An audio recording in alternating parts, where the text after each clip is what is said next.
Welcome to Marketplace Media, an online platform that engages, equips, and encourages believers to say, Inawezekana. We just want to believe that you've been doing very well. By the way, do you know there are 13 reasons why Jesus Christ is the greatest leader of all time? By the way, we've covered all those lessons. You can always visit Marketplace TV, our YouTube platform, to learn more and this. And just a quick recap of what we've covered. We said that Jesus Christ is a servant leader. We said number two, because he was a change agent. Jesus Christ was a finisher. What he began, he actually finished. We also said Jesus Christ was bold. He was courageous, and that makes him gives us the fourth reason why Jesus Christ is the greatest leader of all time. Again, we also said that he was an example. He served as a model. We said he was a problem solver. He never shied away from problems, but he actually stepped in and solved the problems. A good example worth quoting is when he went into the wedding of Cana. Of course, there was a problem, and we know how he solved that problem. Then he loved people. He talked with the people. His program rotated around people. And today I need us to talk about the last three, because we covered up to number 11. Up to number 9, and today I want us to deal with the rest of the 4. Let's see how far we will go. And the 10th reason why Jesus Christ is the greatest leader of all times, here it goes. He was, we can say, he was a team prayer. Jesus was a team prayer. You know, we can argue this way that Jesus Christ actually spent most of his time in team. Of course, we know he began his life with assembling the 12-member team, you know. And we need to say a few things. Number one, we say Jesus spent most of his time with teams. If he was not with his 12 disciples, he was with the 3 disciples, or he was with the crowds, or he was out there, speaking to people. Jesus Christ was always in the team. Okay. And number 2, he picked a team. He picked a team. Jesus picked a team. His was of 12 disciples. Okay. But even more importantly, and we've already said it, and we'll keep on saying, is that he equipped this team. Jesus equipped this team. He equipped this team. You remember when we were talking about he mentored people, how he gave them the roadmap, how he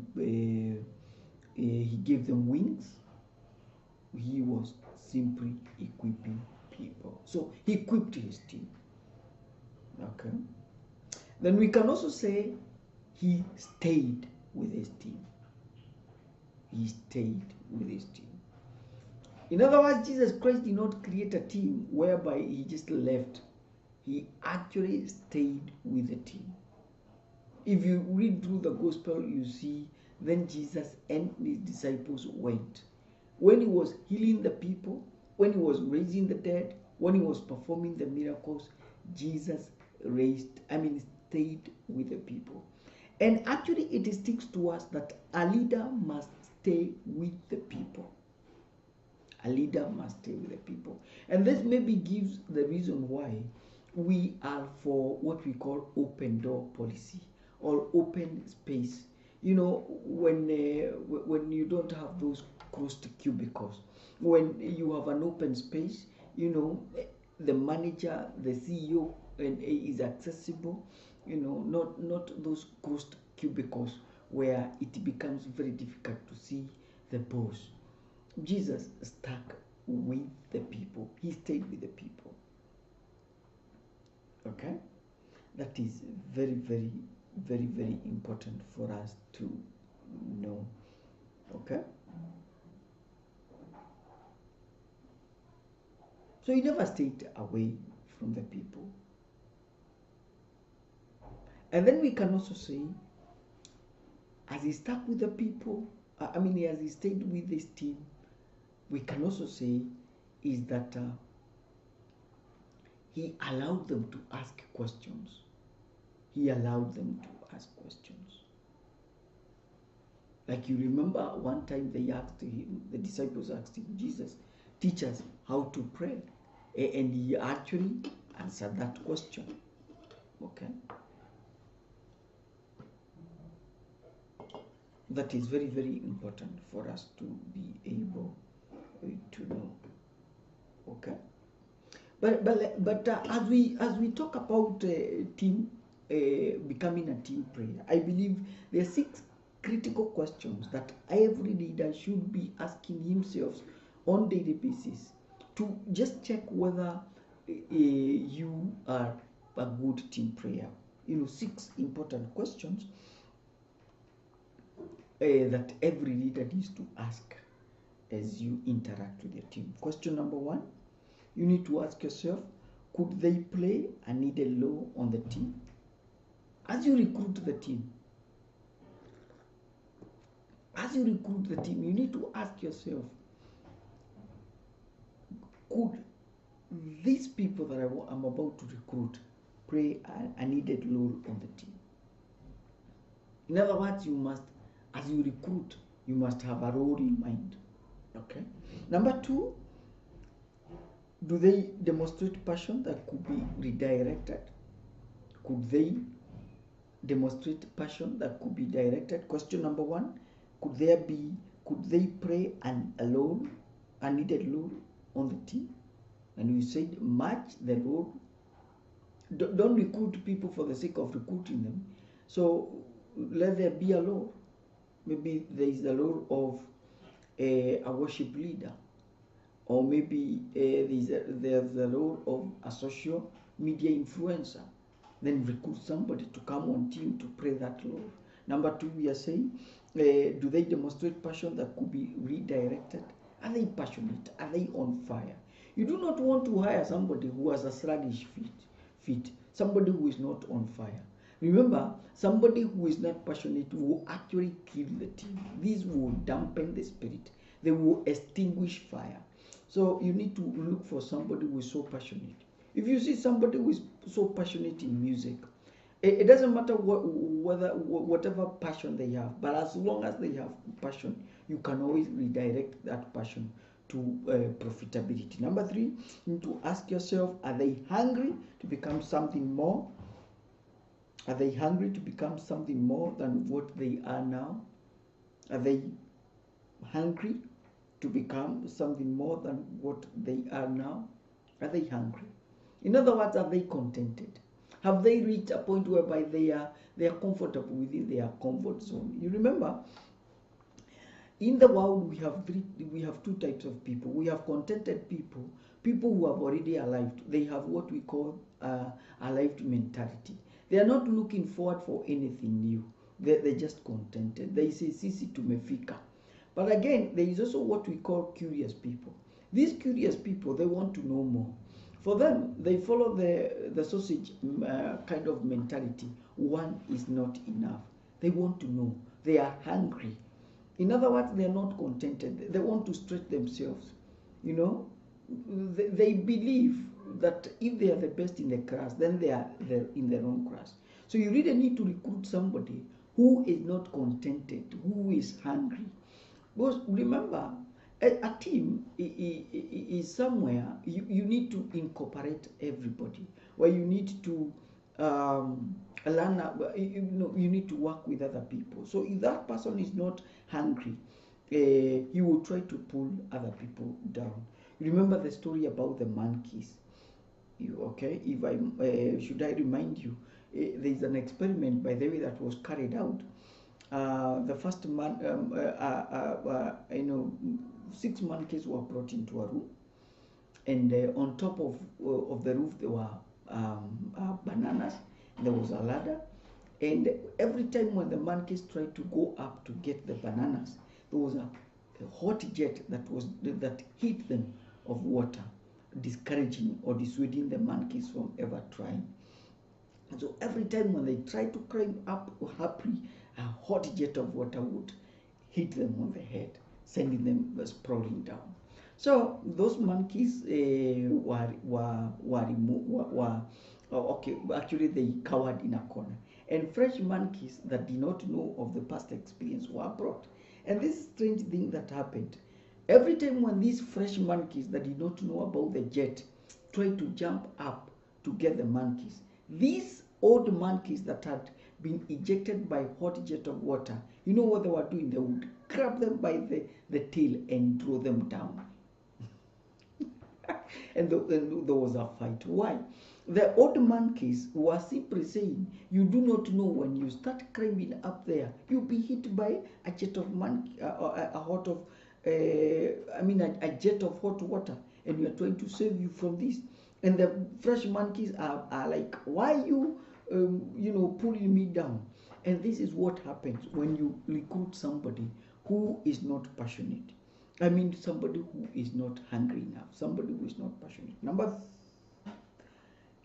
one, we've said, could they pray a needed load on the team? Do they demonstrate passion that could be redirected? Are they hungry to become something more than what they are now? And then I believe number four, would these people add positive chemistry?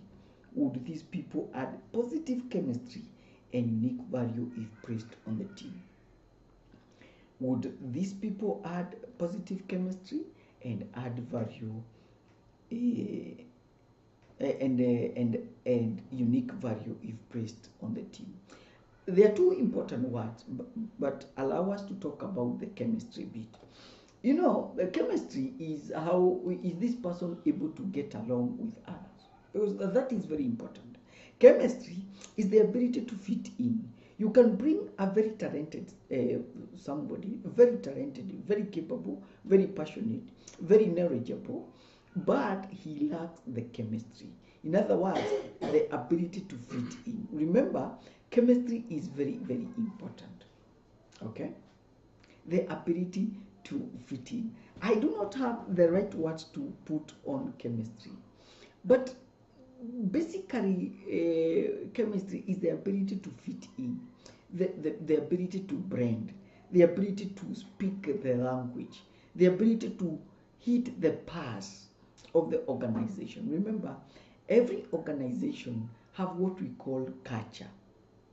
Okay, this is the way they dress. Maybe they eat at a certain place. There's a way they trim their beard. There's the language of a certain organization. Okay, when you're looking for somebody to include in your team, to recruit somebody, you need to ask yourself, does this person have the personality like us? Maybe let's say in that organization, people have fun. They love going out and playing. That is part of the culture. Now you're bringing in somebody who is laid back, who is aloof, who is non-communicative, who prefers to stick in the world of their own. Of course, you don't expect that somebody to have the chemistry. It is very, very important to look for somebody who will have the chemistry. And this is why we say, don't hire in a hurry. To get somebody who have the right chemistry, don't hire in a hurry. Take time to hire.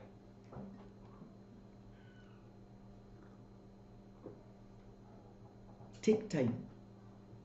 Conduct like 1, 2, 3, 4, 5 interviews before you arrive before you are able to feel whether this person have positive chemistry. Chemistry. Let the truth be said. Most of the decisions, they are not actually passed formally. Most of the decisions are passed informally. You remember what we call management by walking around. As a leader, when you're walking around and meeting people, and people are able to tell you the problems, the challenges, the successes that they are going through. It is at that time, because that person is able to fit in. They are able, people are able to tell you freely without fear of reprimand, because they are able to fit in.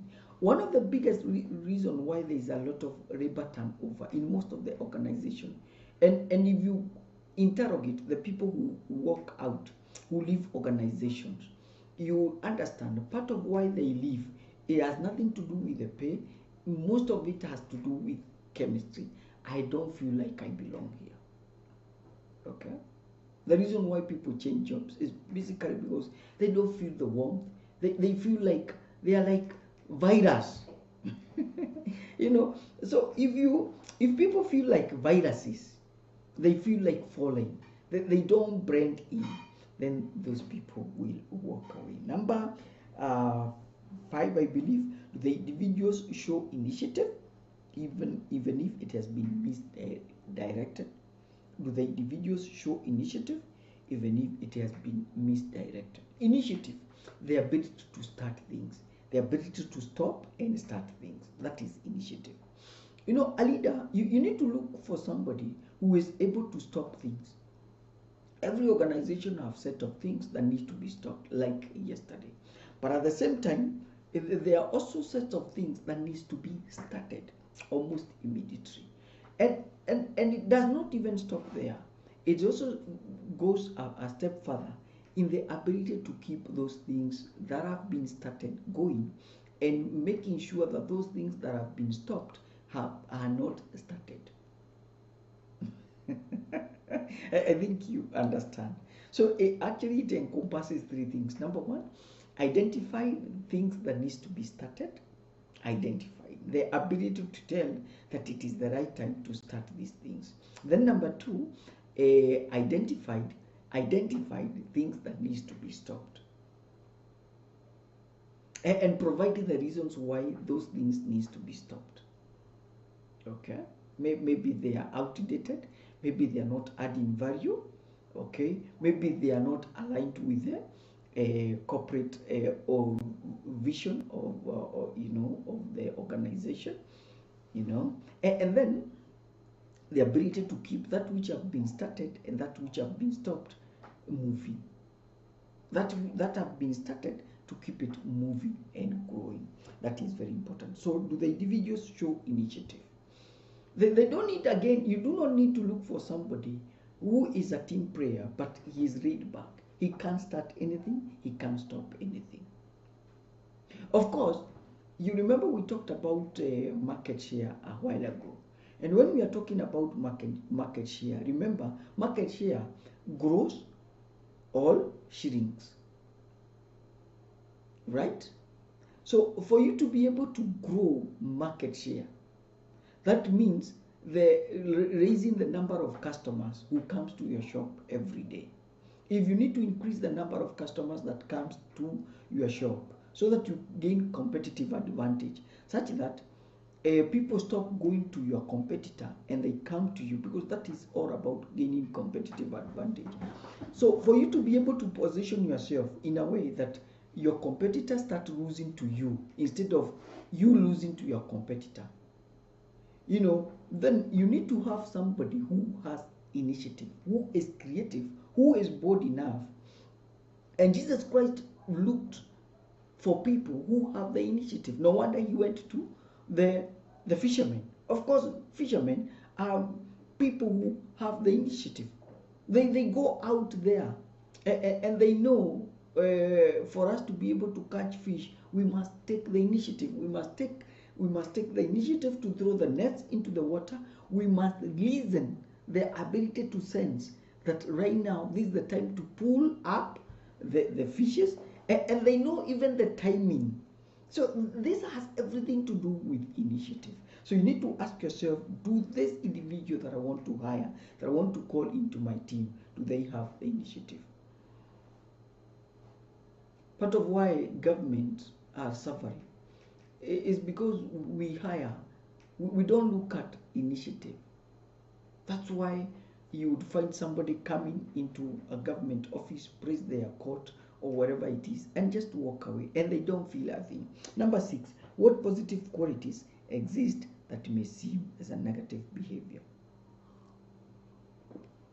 What positive qualities, you need to ask yourself that, what positive qualities exist that may be seen as a negative In other words, as you interrogate this person, maybe he is a loud mouth. Maybe he walks faster or she walks faster. Maybe he dresses in a flashy style. That may look like a negative trait, or a negative behavior. But at the same time, if you look at it critically after interrogating, after actually sitting with this person, you may discover, haya, kumbe, that is a very positive trait. And that's why we are discouraging hiring somebody within the first interview. Most of those serious recruiters would actually engage somebody into a training program, or in the name of interrogating, is this the right hire? Remember, when you make a mistake in hiring the wrong person, your company actually suffers 80%. It gives you, when you have a wrong hire, when you get the wrong person on job, you experience 80% loss in terms of revenue, in terms of staff morale, in terms of branding. I just want you to imagine you are hiring for a supermarket. Let's take an example of a supermarket, and say you have those what you call tellers. You have 10 of them, 10 desks, so they are managed by 10 tellers. And just imagine that 7 of them are bad. They have the wrong attitude, they don't have the chemistry, they don't have the passion, they don't fit the role that you've called them to be, and they don't have the initiative. And just tell me what will happen at the end of the day. These are frontline passengers. They represent you. They carry the image of the company. Yet they are rude. They are not hungry. They are not passionate about selling to the people. They are slow. They are sluggish. They are not serving customers. And tell me how many of those customers will come back after receiving bad service from those tellers. Of course, if not none, then it is 1 to none. And that's why it is very, very important that you look at the positive qualities.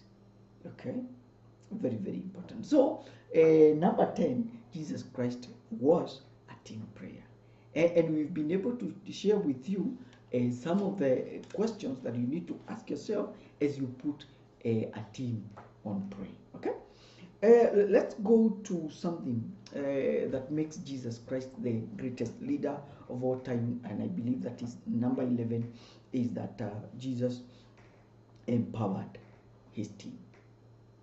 Jesus was a great leader because of all time, because he empowered his team. You can have a team. You can put a great team, all the champions. You can bring the egos and put them on a team, but then you fail to empower them. Okay? And if you look at Jesus' 12 disciples, and we're looking at Mark chapter 3, verse 13 to 19. You see Jesus Christ empowered his team. And verse 15 actually says, and to have power to heal diseases. Look, he gave them the right. He gave them the power. If they encountered a disease, they did not need to go back to Jesus and ask him, Jesus, I have experienced a sick person. Do I heal him? No, they did not need to go and seek approval. He gave them the power. He gave them the authority. Right? Of course, with specified guidelines. I don't know whether you're, for those of you that are watching, I can give you a small assignment, and I will appreciate if you would answer it. Why is it that most people are afraid to give authority? Why is it that most people are afraid to give authority? Okay. Why is it that most people are afraid to give authority? Why?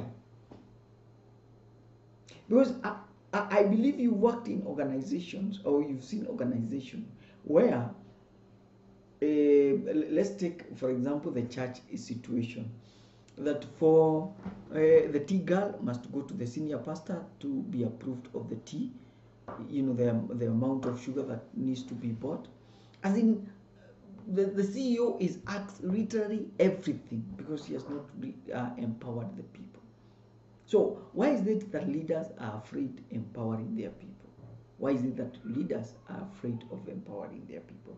So Jesus empowered his people after electing them, after choosing them. He empowered them. Okay.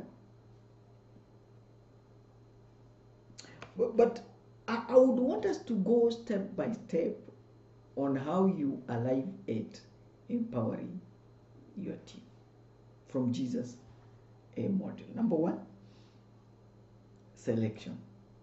It all begins with selection. Okay? It begins with selection. And now, please note, Jesus had picked his disciples. He had picked. That is very important. We begin by hard picking. Pastor, you're looking for a worship leader? Hard pick them. We encourage you to do person to person interview. Much as the HR will do that for you, but especially in those big organizations, but as the CEO, we recommend part of your responsibility is to get involved in the handpicking, especially of key personalities. Okay, so Jesus, the step number one in the empowering process is selection. Number two is motivation. Motivation.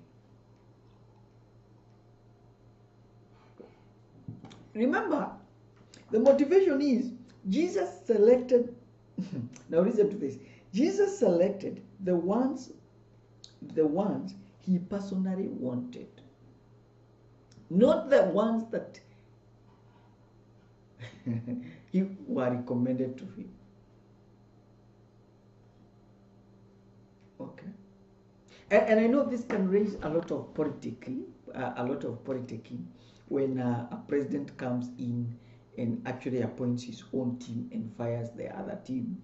I think that's a whole discussion that we can take it into a whole whatever discussion. But what we are saying, there are those key people that I believe needs to be on the board. Like, for example, the cabinet needs to be there.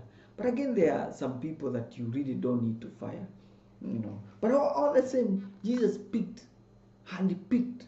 The motivation was the people he wanted, not the people that were recommended to him. The people he wanted. Why? Because mostly when you hire people you want, there is chemistry. This is a shortcut, is the quickest way to gain chemistry. If you ask me why there was a lot of hulabo and a lot of squabbles within the IBC, I will tell you it was very simple. The chemistry. The Chelela 4, if you remember, the whole problem with the Chelela 4 was very simple. There was no chemistry between them and the chair and the two other commissioners. It took a lot of time for them to mingle.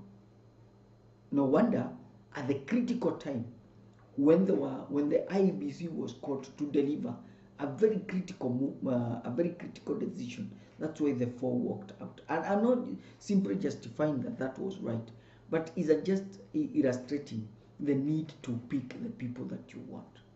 Okay? They're very, very important for chemistry purposes. Number 3 is the connection. Connection. Remember, these are steps towards empowering your people. Connection. If you read Mark, you say to be with him. You cannot empower people who are living away from you. That means you must work a way in which you are connecting, in which you are communicating. in which you are mingling, in which there is communication. You know, you, you cannot gain connection virtually. There must be proximity. You must be close to each other.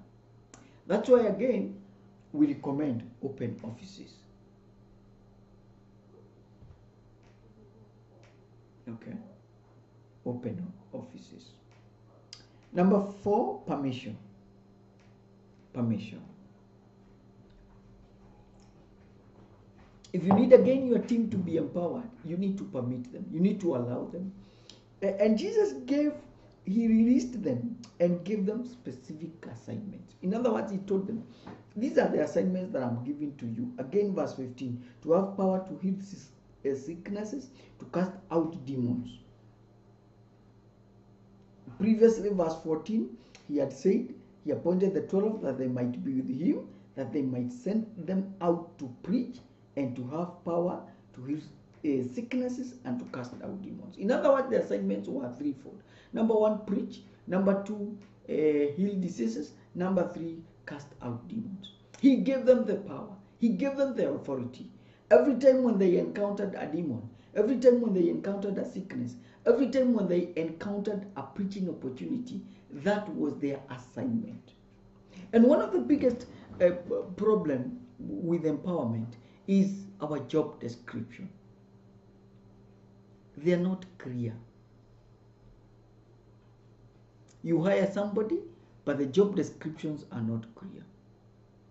They are not clearly demarcated. It is very important when you hire a worship leader to, be able to sit with him or her and explain your job description as a worship leader is A, B, C, and they must match. The job descriptions needs to match the title.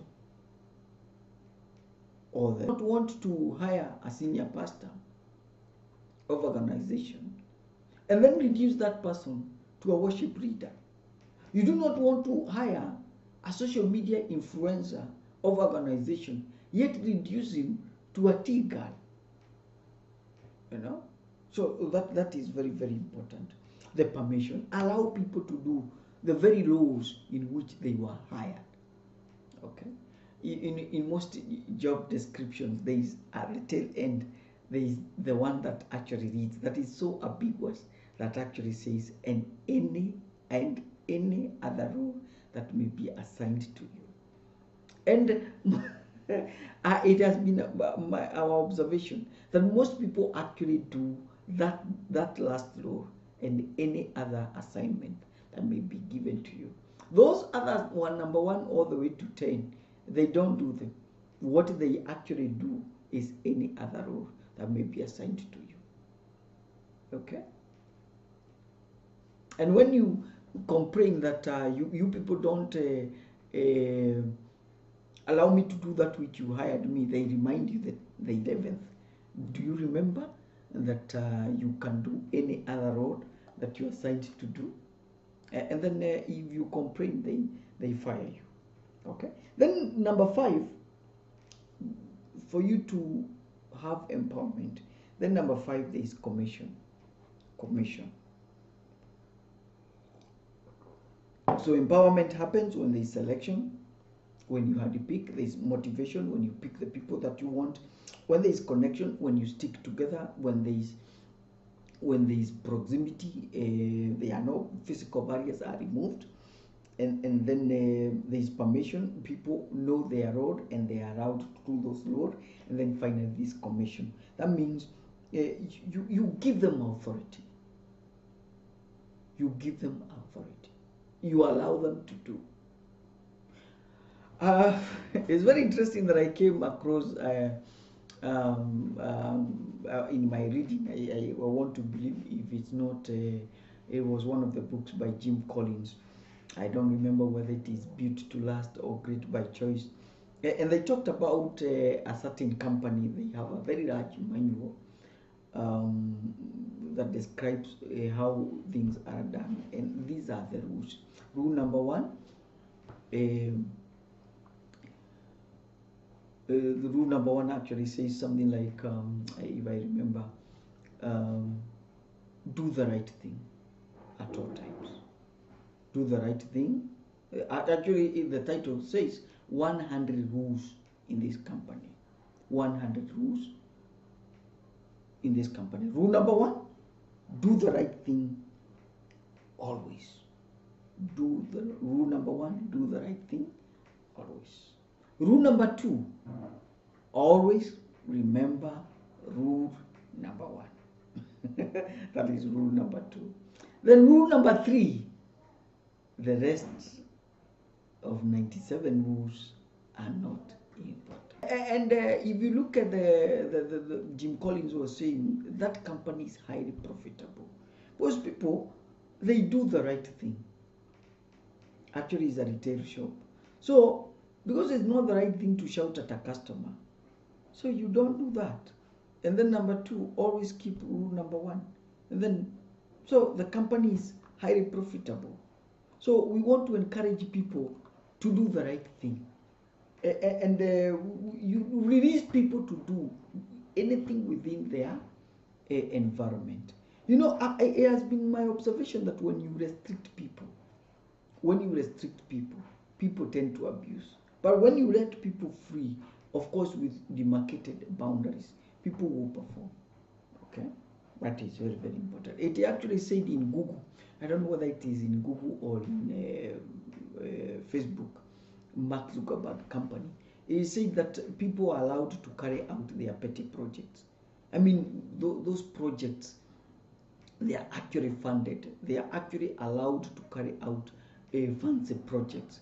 And it's because of allowing them to carry out their pet projects that these projects actually comes back and they add value into the company. So just allow people to do to work within commission them. That I believe that is number. So we've talked about Jesus was a team player. Then we say Jesus empowered people. That must be number 11. So let's talk about what I call that Jesus was lost in his mission. Jesus was, I believe that should be number 12. Jesus was lost in his mission. In other words, Jesus stuck to his mission. Jesus stuck to his mission. Okay? We need to say 2 things very quickly. Number 1, he knew his mission. Jesus knew his mission. Mark 1, 37 to 38. Mark 1, 37 to 38. We read, and when they found him, they said, everyone is looking for you. But Jesus answered, we must go to other villages around here. I have to preach to them in them also, because that is why I came. Jesus knew his mission. I believe the reason why most organizations don't attract a passionate workforce is very simple. People don't know their mission. And mission answers the question, why am I here? By the way, do you know why you were born? Have you ever thought, what would the world have lost if you were not born? I came across a very interesting book that said, what will make the world cry when you die? Actually, they asked the question, who will cry when you die? By Robin Sharma. I would really recommend. Who will cry when you die? And I'm very sure the answer is the people who will cry when you die are people who you have impacted. People that you've empowered, people that you've trained, people that you've lifted, people that you've encouraged, people that you've helped them to become that which God wanted them to become. People who are living within their life calling. So do you know your mission? Is your mission to hammer people? Or is your mission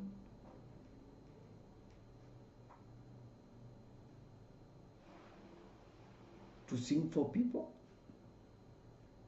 If you are hammer does two things. It hits things, it fixes, it draws in nails, or it removes nails. That's the work of a hammer. What's the work of a saw? To cut things into pieces. What's the work of a sufuria?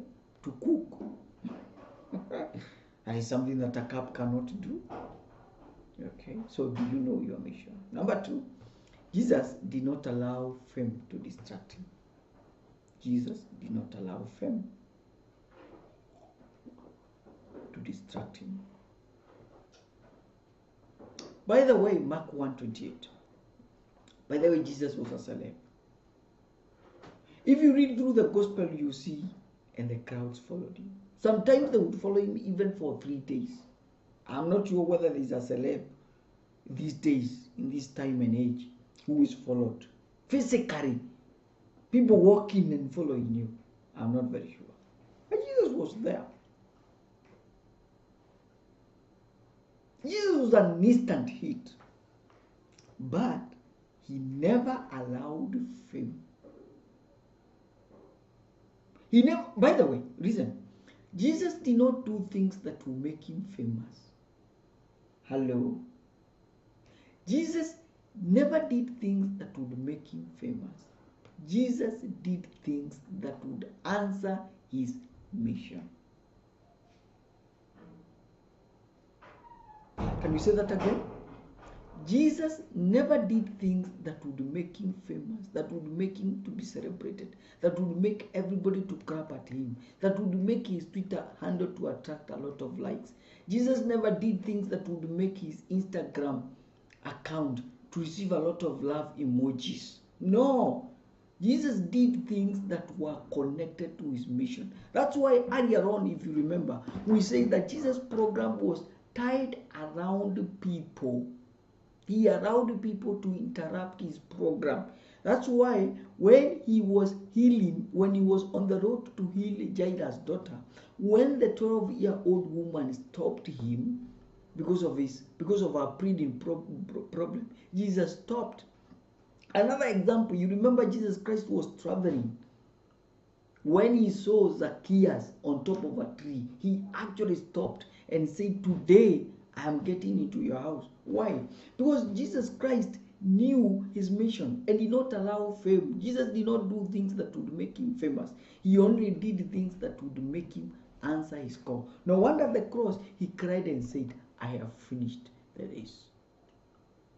I have done that which you called me to do." That's why he said that it is dry. It is finished. I'm not very sure some of us at our deathbed would actually say the same words. It's finished. Because number one, we never know why we are around. No wonder you find in churches people who doesn't know why, who don't know their mission. We fight each other. You fight the senior pastor. You fight the worship leader. You fight the watchman at the gate. At the corporate level, you fight with the customers, you fight with the CEO, you fight with your wife, you fight with yourself when you have nobody to fight. No wonder Kipruto Arap Kirwa, then minister, actually said, "We are so much used to fighting that we even fight imaginary enemies." The people who fight imaginary enemies are people who have not discovered their fate. Let me tell you, David, when his brother came to fight him, because he wanted to fight Goliath, when he came to rebuke him, the Bible says David ignored him and turned to another person. Of course, fighting his brother would have made him famous, but he knew, okay, it is not part of my purpose. It is not my mission to fight this guy. After all, he doesn't understand my mission. And then number 3, Jesus defended his mission. Jesus defended his mission. The Pharisees, the critics of his day, actually accused him and said, "This is a friend of sinners." Actually, one of the nicknames that Jesus Christ earned is that he was a friend of sinners. Because he spent a lot of time with the sinners. And by the way, can the church be Do the church go out there to the sinners?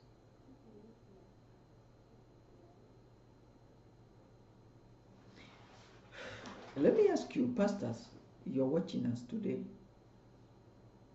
Does the church, is the church reprogrammed or redesigned in such a way that sinners find it comfortable to come? Do they come in the first place? Do they feel loved and appreciated? I'm not saying giving sinners an opportune time to live there comfortably without turning their lives to Jesus Christ. That is the way Zacchaeus was on top of a tree wanting to see Jesus. Do people want to come to the church to witness the power and the grace of God? Jesus defended his mission. When he was accused, he defended it. He said, hey, I came because of these people. At one time, you remember him saying, it is the sick that goes to see the doctor. He defended his mission. And it is high time that as a church, we also defend our mission. When we put up a beautiful building, we need to say we are putting up this building because we want to show the world the glory of God. When we spend millions out there in Lokichogyo or out there in desert, reaching out to people, we need to say, because Christ is interested in these people. When we put up a hospital, we need to tell them it is a way of showing love to the world. You know, we need to defend our mission. Number 4, we are saying Jesus was strategic. Jesus was strategic. Excuse me, Jesus was not a hit and run intelligent preacher. Jesus was not an impulsive planner. He was strategic. Very strategic. You remember, he began from his hometown, Nazareth. Then he went to the neighboring Capernaum. And by the way, Capernaum was the Roman headquarters. Okay? Then at times he would go to Galilee. This is where there was concentration of people. You know, and I think this is a ground rule for those of us that are doing church planting. Where do we plant churches? Where do we plant churches? Look at Jesus Christ. He's going to neighboring Capernaum, the Roman headquarters. Of course, he knows from the Roman headquarters, this is where the key influencers, the top crew is. Of course, he wanted them to hear firsthand his sermons, because remember his mission was to draw them to Christ, to draw them to himself. Okay? So are we strategic? You know, sometimes I ask myself when I hear a church that does not have that does not broadcast her sermons on social media, then I ask myself, what are they doing? When you don't post your sermons on social media, surely, in such a time as this. And where are the people? People are in the TikTok, people are on Facebook, people are on YouTube. We should share with you statistics of how many people, how many videos are watched on YouTube on a daily basis. How many people are on TikTok? You know. So Jesus was strategic. And as a church and as an organization, we need to be strategic. We need to be strategic such that for 2 reasons. We need to be strategic such that we maintain competitive advantage, such that our markets are not shrinking, so that we increase our profitability, so that we can have cash flows. So number 1, we need to be strategic so that we retain our competitive advantage. Because the moment when we lose our competitive advantage, and it doesn't matter whether we are looking at it from a church perspective or you're looking at it from a business perspective, when a church loses its competitive advantage in terms of attracting members, in terms of retaining members, what happens is that that church winds down and is closed down. The same happens to a business. Okay. Then number two, we need to be strategic, because failure to do it, because it is foolish not to be strategic, is actually unwise not to be strategic. Okay. And then finally, why Jesus Christ was a great leader. We said it, and I believe this is very important, is because we are saying is that Jesus raised leaders. Jesus raised leaders.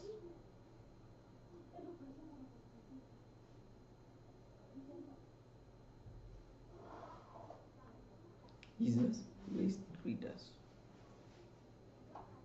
And I think if you remember, we said how he raised them. This is just a repetition.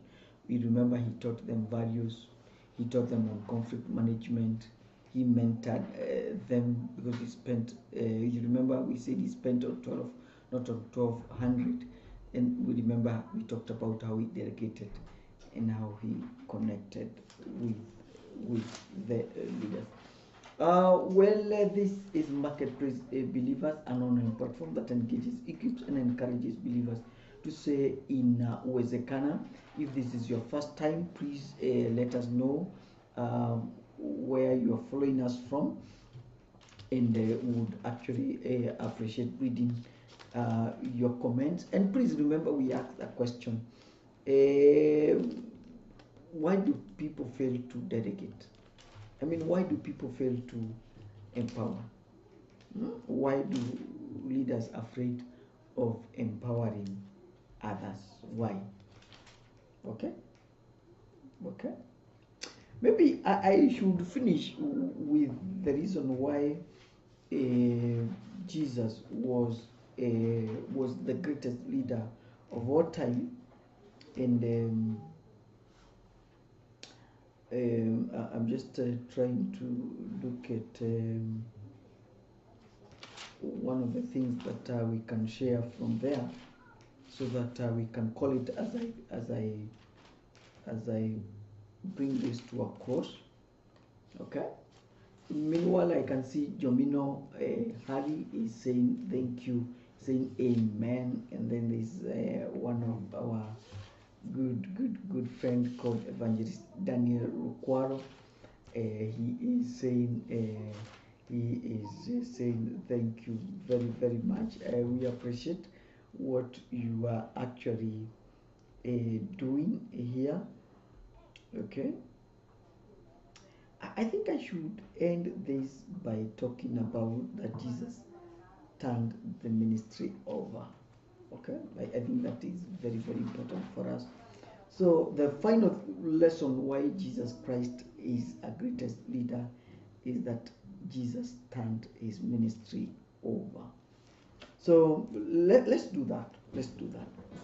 At the tail end, Jesus cuts the image of a great leader. Why we should consider Jesus Christ as the greatest leader of all time is because Jesus turned his ministry over. Okay. And whether you're, if you look at Matthew 28, you see Jesus turning his ministry over.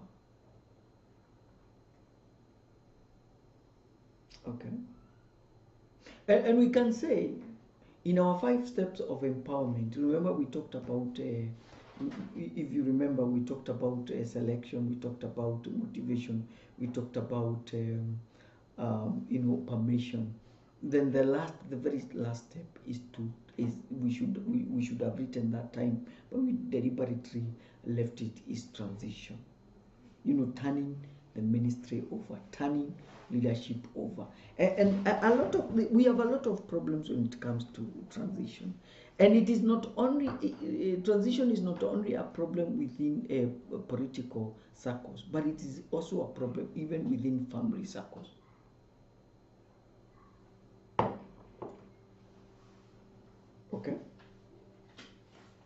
let me share 12 steps, 12 ideas that can help us when it comes to transition. How we can turn the ministry over. Number one, we need to pray. We need to pray for. We need to pray. Ask the Lord to give you the conviction and the vision and the desire to do it. So pray for conviction and vision. Number two,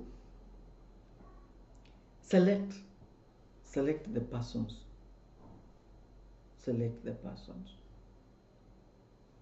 And you don't need to do it in the last minute. We recommend, if you know you're going to retire in at least 5 to 10 years, start preparing your successor. So select.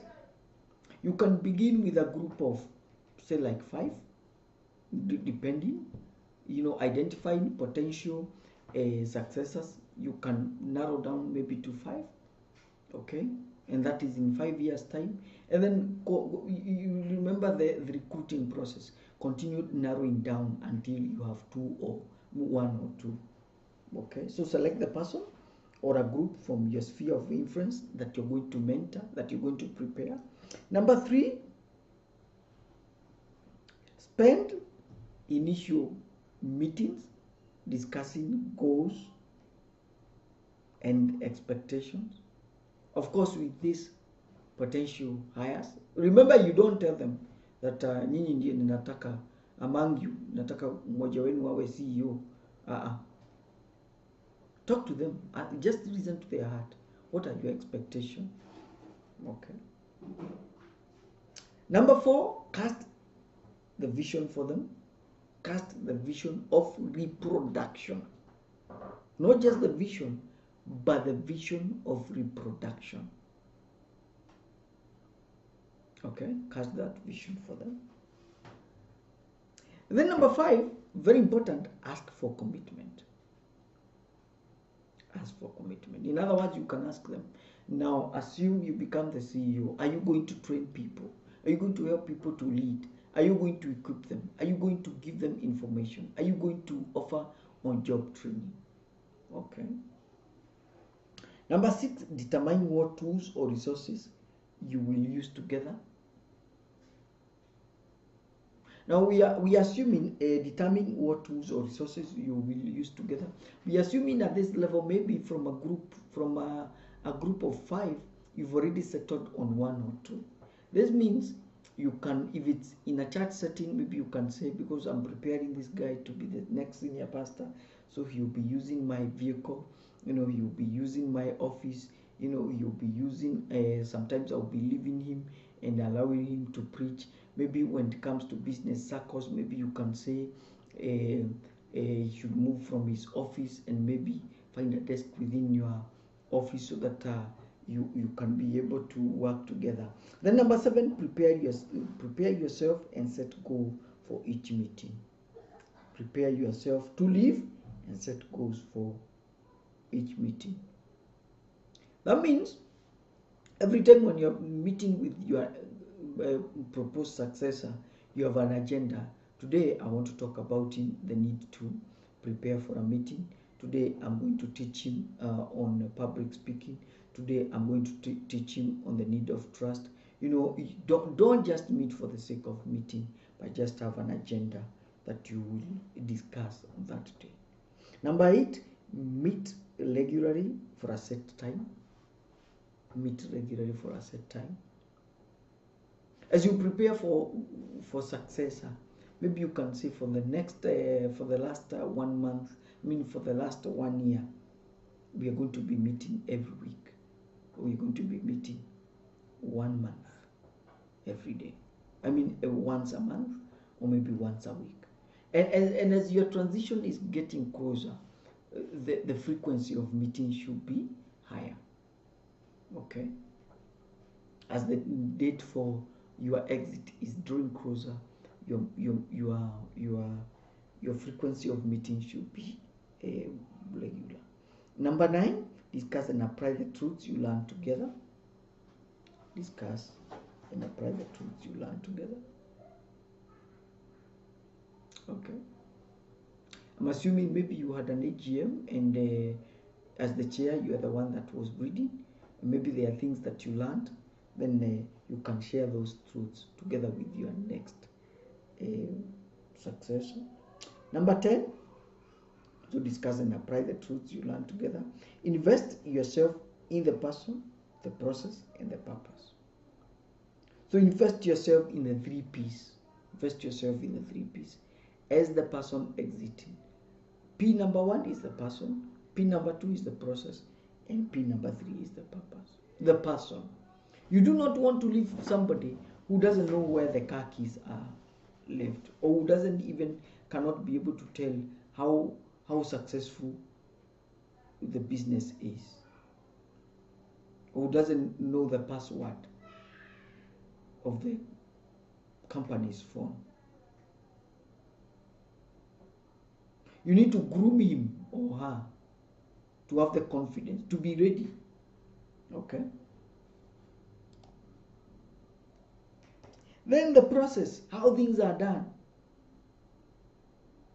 So he knows what we call modus operandi, the mode of operation. He needs to know the systems. Like when a customer pays, orders, makes an order, this is what happens, then this and this, then so and so approves, then this and this. He needs to know that. And then of course the purpose, the goal, the vision, the corporate organization, the mission. Okay. Number 11, help them find a potential person to mentor. Help them to find a potential person to mentor. Now that you are exiting, you need to ask them, who do you think you're going to mentor to fill your position?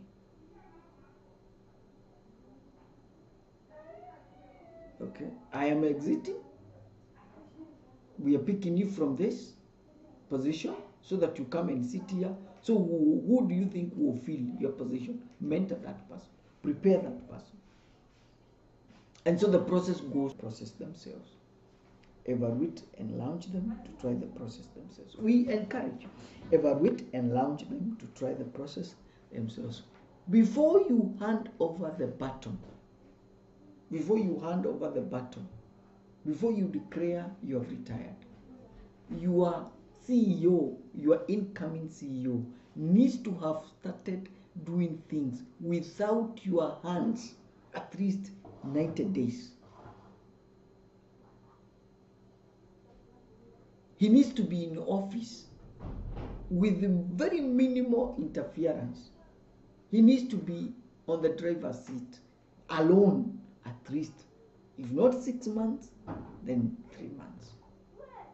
Whether that is formalized or whether that is informal. If it's formalized, the better. But most organizations don't have it that way. But in the informal way, you can just get out of the system at least and give this person at least 90 days so that he can run the roads. Okay? I think that way you can be able to be assured that the organization will run successfully. Remember, the success of organization depends on how well transition has been done. When transition is done badly, then irrespective whether that person who is taking over is a good leader, of course you don't expect that person to be successful. That's why, by the way, in this country, I would highly recommend what would call transition, and the office of the presidency. The office of the presidency needs to continue